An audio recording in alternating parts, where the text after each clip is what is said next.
Hello everyone, this is going to be a video about graphing. We can look at data and graph it and visualize it and see what kinds of patterns exist within the numbers.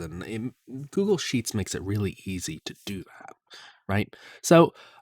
Just taking a look at Google Sheets, it's formatted in a way that makes it easy to enter in data. And so the way it's formatted is you have these columns here marked by letters, so A, B, C, D, right?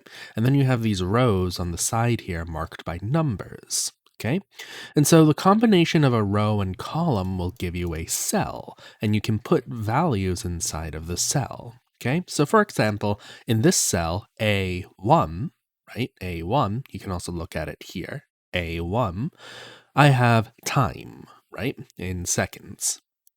In this cell, B1, I have hits, right? In A2, I have the value 0. In B2, I have 0. A3 is 5, B3 is 5, etc., right? And so I have a whole bunch of data here, and I'm going to then graph it, right? To graph data, right? To graph data, you want to select your first cell, and in this case, it's going to be A1.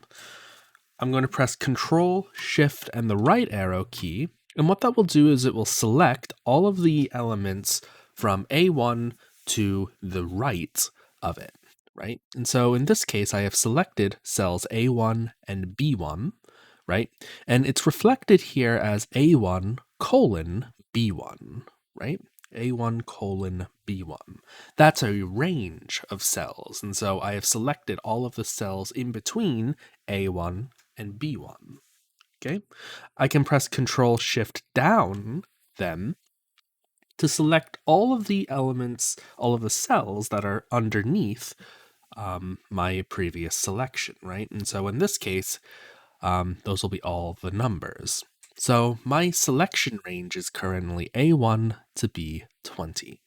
Okay, once you've selected your data, you can go to Insert, Chart, and it will insert a graph for you. Okay, and so looking at this graph, we can do a number of different things with it, right? For example, over here in the chart editor, right? And if the chart editor doesn't show up, you can click on the three dots here and you can click on Edit Chart, right? So currently we have a line chart. I don't like line charts for this, so I'm going to change it. So there's all sorts of different kinds of charts. So we have area charts, column charts, bar charts, pie charts. But for this, I want a scatter chart, right? Scatter charts don't assume any relationships, and so they're very useful in science for trying to figure out if there is a relationship between the two things, right? So, right, you have a whole bunch of different dots, and it kind of looks like the dots are kind of increasing, don't you think? Right? As time progresses, the number of hits is increasing. Okay, so we can make that a little bit more formal by going to customize, right? And so under the customize tab, you can click on series, and down here at the very bottom of series, you have trend line. If you click on that, it'll add a trend line. And so the trend line kind of mimics the data, right?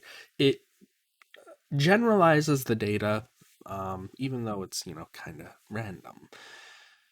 Okay, and so how do we know how well the trend line fits? Well, we can go to use equation under the label, and we can show the r squared value. This r squared value is called the coefficient of determination, right? It allows you to quickly see how well a trend line fits the data. Okay, r squared values that are equal to 1 perfectly fit the data. R squared values that are equal to 0 do not fit the data whatsoever. Okay, there is no trend. All right. So the fact that the r squared value here is 0.992, a value very close to 1, means that the data almost perfectly fits or the trend line almost perfectly fits the data, right? So that is useful in a lot of different ways. Here's the equation, right? So if I had a time, I could plug time into the equation. I can plug it in for x. For example, at time equals 60, I can plug it in here. 0.427 times 60 minus 0.163, and I would get a value, right? I would get this value here. So you can do that. All right. One final thing that we can do with this chart. So under the customize option, there's a whole bunch of different stuff here. You can browse that freely. But here under data range, right? Well, when we selected our data, we selected all of it. But sometimes we only want to select a portion of the data, right? And so over here in data range, we can change our selection, and that will reflect itself on the graph. Let's say, for example, I only wanted all of the time values up to t equals 60. Okay, up to t equals 60. Well, we would have to change the data range, and the data range is given in cells. So we have to find the cell that corresponds to time equal to 60. If we scroll down, that's going to be down here in cell A14. Okay, so that means my data is going to be located in row 14. All right, row 14. So I'm going to change my data range. So instead of A1 to B20, I'm going to change it from A1 to B14, right? Because 20 captures these data points and we don't want them. So I'm going to change the 20 to a 14. I'll press enter, and that changes the graph. Notice how the equation changed and the r squared value changed.